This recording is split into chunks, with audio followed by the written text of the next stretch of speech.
Bună tuturor! Eu sunt Missy Claudia și mă bucur să fiu din nou alături de voi. În episodul de astăzi vom confecționa felicitări pe care le putem oferi persoanelor dragi de Crăciun. Aplic aracet pe spatele bradului și apoi îl lipesc pe carton.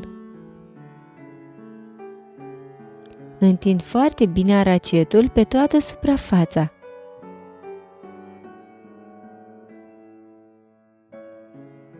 Acum îl voi lipi pe carton.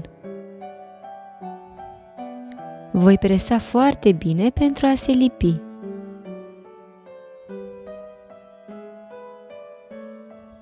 Voi lipi și celelalte decorațiuni. O acadea pe Moș Crăciun care aduce un cadou și un cadou. Voi lipi acum fulgi de zăpadă.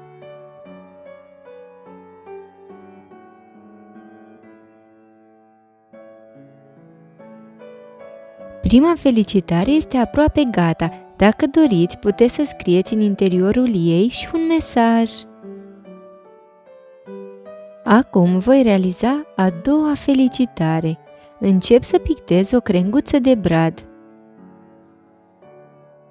Voi ați mai pictat crenguțe de brad?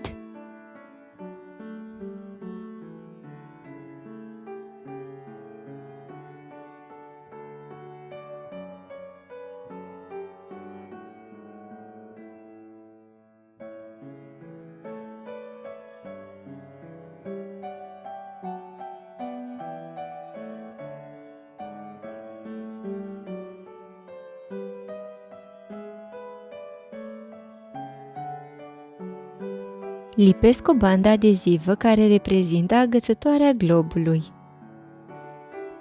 Aplic aracet pe această hârtie colorată în formă de cerc. Ea reprezintă globul. Întind foarte bine aracetul și apoi o lipesc pe carton. Dacă doriți, puteți să folosiți și lipici solid sau lichid. Lipesc pe carton. Presăm bine și gata! Continuăm să lipim restul decorațiunilor. Acum lipesc o fundiță. Continui să lipesc fulgi de zăpadă.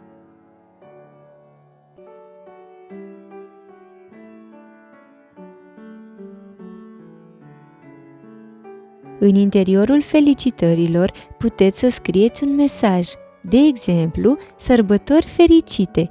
Apoi puteți să mai pictați sau să decorați interiorul felicitării. Ați terminat? Ce părere aveți? Vă place această felicitare?